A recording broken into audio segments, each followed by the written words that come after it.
भारत ने पहलगाम आतंकी हमले का बदला लेते हुए ऑपरेशन सिंदूर लॉन्च किया था। इस खास ऑपरेशन में पाकिस्तान के 9 ठिकानों पर भारतीय सेना ने एयर स्ट्राइक की थी। इस ऑपरेशन को लेकर भारतीय रक्षा मंत्रालय की ओर से प्रेस विज्ञप्ति में ऑपरेशन सिंदूर की जानकारी साझा की गई है। इस हमले की वजह से पाकिस्तान पूरी तरह बैकफुट पर आ गया है। अब इसको लेकर भारतीय सेना की तरफ से प्रेस कॉन्फ्रेंस जारी की जा रही है। दरअसल प्रेस ब्रीफिंग में विदेश सचिव विक्रम मिस्त्री के साथ साथ 2 महिला अधिकारी शामिल हैं। इनमें वायुसेना की विंग कमांडर व्योमिका सिंह और भारतीय सेना की कर्नल शोएफा कुरैशी मौजूद है। ये बड़ी है इन वायुसेना की भारतीय सेना द्वारा दी जा रही है। देखिए क्या कुछ कहती हुई नजर आ रही है भारतीय सेना के पदाधिकारी और सेना के अंगरक्षक। के उत्तर दिया गया।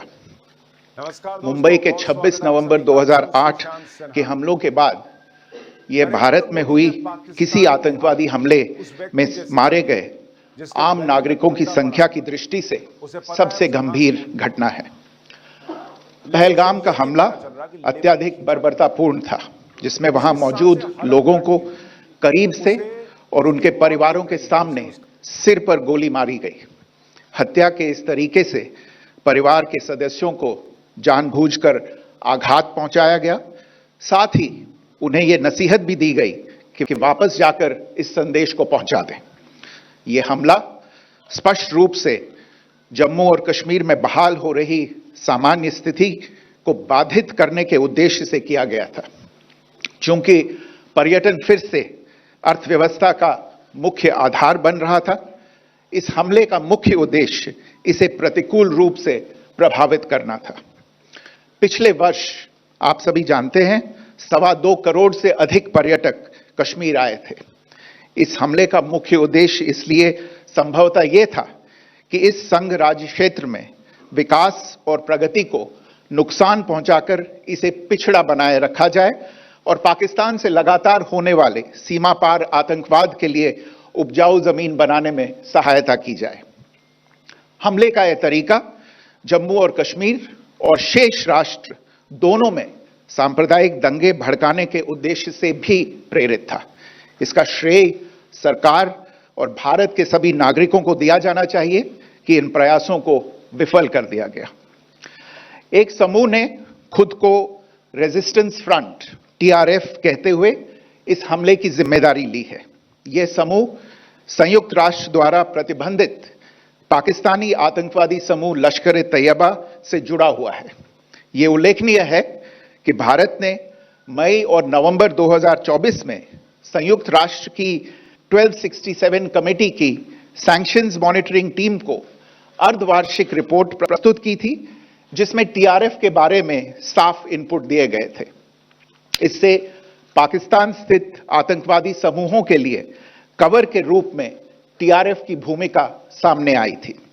इससे पहले भी दिसंबर 2023 में भारत ने इस टीम को लश्कर-ए-तैयबा और जैश-ए-मोहम्मद के बारे में सूचित किया था, जो TRF जैसे छोटे आतंकवादी समूहों के माध्यम से अपनी गतिविधियों को संचालित कर रहे हैं।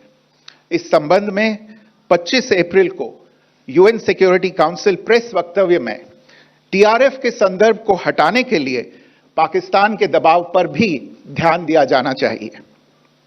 पहलगाम आतंकवादी हमले की जांच से पाकिस्तान के साथ आतंकवादियों के संपर्क उजागर हुए हैं। रेजिस्टेंस फ्रंट द्वारा किए गए दावे और लश्कर-ए-तैयबा से ज्ञात सोशल मीडिया हैंडल द्वारा इसको रीपोस्ट किया जाना इसकी पुष्टि करता है। चश्मदीद गवाहों और विभिन्न जांच एजेंसियों को उपलब्ध अन्य सूचनाओं के आधार पर हमलावरों की पहचान भी हुई है। हमारी इंटेलिजेंस ने इस टीम के योजनाकारों और उनके समर्थकों की जानकारी जुटाई है। इस हमले की रूपरेखा भारत में सीमा पार आतंकवाद को अंजाम देने के पाकिस्तान के लंबे ट्रैक रिकॉर्ड से भी जुड़ी हुई है, जिसके लिखित और स्पष्ट दस्तावेज उपलब्ध हैं। पाकिस्तान दुनिया भर में आतंकवादियों के लिए एक शरण स्थल के रूप में पहचान बना चुका है। यहां अंतर्राष्ट्रीय स्तर पर प्रतिबंधित आतंकवादी सजा पाने से बचे रहते हैं। इसके अलावा पाकिस्तान ने इस मुद्दे पर विश्व और फाइनेंशियल एक्शन टास्क फोर्स जैसे अंतर्राष्ट्रीय मंचों को जानबूझकर गुमराह करने के लिए भी जाना जाता है। साजिद मीर का मामला, जिसमें इस आतंकवादी को पाकिस्तान ने मृत घोषित कर दिया था और फिर अंतर्राष्ट्रीय दबाव के परिणाम स्वरूप वो जीवित पाया गया, इसका सबसे स्पष्ट उदाहरण है। ये स्वाभाविक है कि पहलगाम में हुए इस हमले से जम्मू और कश्मीर के साथ साथ भारत के अन्य भागों में भी आक्रोश देखा गया। हमलों के बाद भारत सरकार ने स्वाभाविक रूप से पाकिस्तान के साथ संबंधों को लेकर कुछ कदम उठाए। आप सभी उन निर्णयों से अवगत हैं जिसकी घोषणा 23 अप्रैल को की गई थी। तथापि यह आवश्यक समझा गया कि 22 अप्रैल के हमले के अपराधियों और उनके योजनाकारों को न्याय के कटघरे में लाया जाए। हमलों के एक पखवाड़े के बाद भी पाकिस्तान द्वारा अपने क्षेत्र या अपने नियंत्रण वाले क्षेत्रों में आतंकवादियों की इंफ्रास्ट्रक्चर के विरुद्ध कार्रवाई करने के लिए कोई स्पष्ट कदम नहीं उठाया गया है। उल्टे वो इनकार करने और आरोप लगाने में ही लिप्त रहा है। पाकिस्तान आधारित आतंकवादी मॉड्यूल्स पर हमारी खुफिया निगरानी ने संकेत दिया है कि भारत के विरुद्ध आगे भी हमले हो सकते हैं।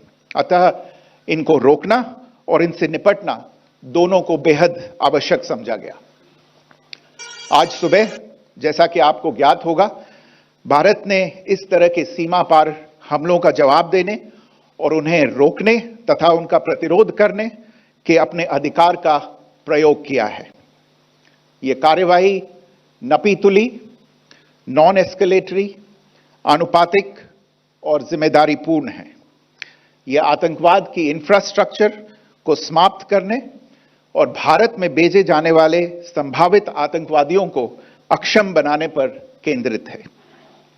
आपको यह भी स्मरण होगा कि 25 अप्रैल 2025 को संयुक्त राष्ट्र सुरक्षा परिषद ने पहलगाम आतंकवादी हमले पर एक प्रेस वक्तव्य जारी किया था, जिसमें आतंकवाद के इस निंदनीय कार्य के अपराधियों, आयोजकों, फाइनेंसरों और प्रायोजकों को जवाबदेह ठहराने और उन्हें न्याय के दायरे में लाने की आवश्यकता पर जोर दिया गया था। भारत की आज की इस कार्रवाई को इसी संदर्भ में देखा जाना चाहिए। Good morning. Thank you all for joining this briefing. 81 ending at Bhagalpur to the south. इन लक्ष्यों का चयन विश्वसनीय इंटेलिजेंस सूचनाओं के आधार पर हुआ ताकि आतंक गतिविधियों की रीढ़ तोड़ी जा सके और यह खास ध्यान दिया गया कि निर्दोष नागरिकों और सिविलियन इंस्टॉलेशन को नुकसान न पहुंचे। The selection of these targets for Operation Sindoor was based on credible intelligence inputs and role of these facilities in perpetrating the terror activities. The locations were so selected to avoid damage to civilian infrastructures and loss of any civilian lives. This was done with due diligence, and the camps selected for targeting and their engagement will now be shown to you one by one. POJK के target को बताना चाहूंगी। सबसे सवाई नाला camp Muzaffarabad, जो कि POJK के line of control से 30 किलोमीटर दूर है। यह एक लश्कर तौयबा का ट्रेनिंग सेंटर था। 20 अक्टूबर 2024 सोनमर्ग, 24 अक्टूबर 24 गुलमर्ग, 22 अप्रैल 2025 पहलगाम, इन हमलों के आतंकियों ने यहीं से प्रशिक्षण लिया था।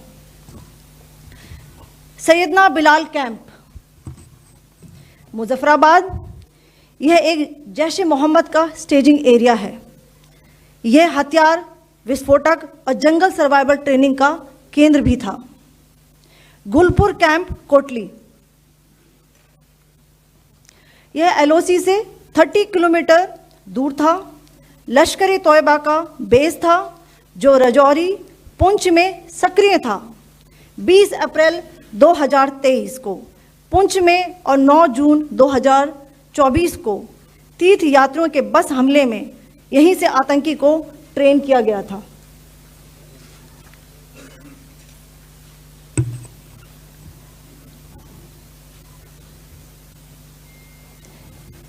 बरनाला कैंप भिंबर, ये एलओसी से 9 किलोमीटर दूर है।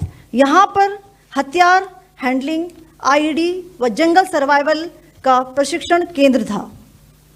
अब्बास कैंप कोटली,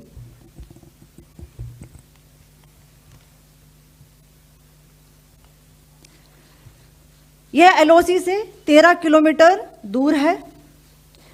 लश्कर तौयबा का फिदाइन यहाँ तैयार होता था। इसकी कैपेसिटी 15 टेररिस्ट को ट्रेन करने की थी।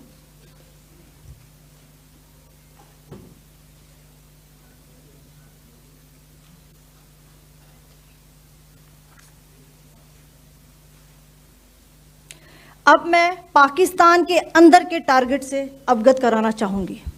पहला, सर्जिकल कैंप सियालकोट। यह अंतर्राष्ट्रीय सीमा से 6 किलोमीटर की दूरी पर है, सांबा कठुआ के सामने।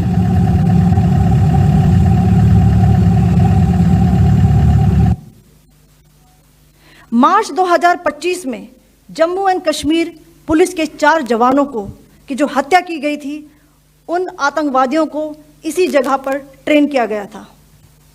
दूसरा, महमूना जाया कैंप सियालकोट।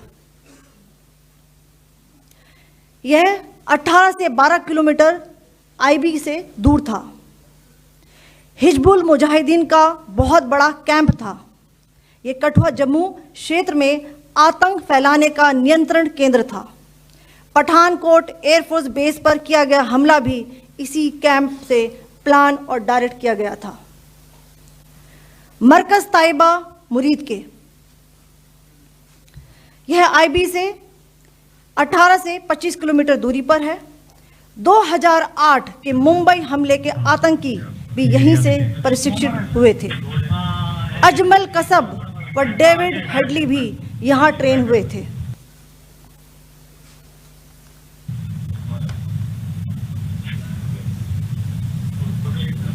आगे दूसरा है। सेकंड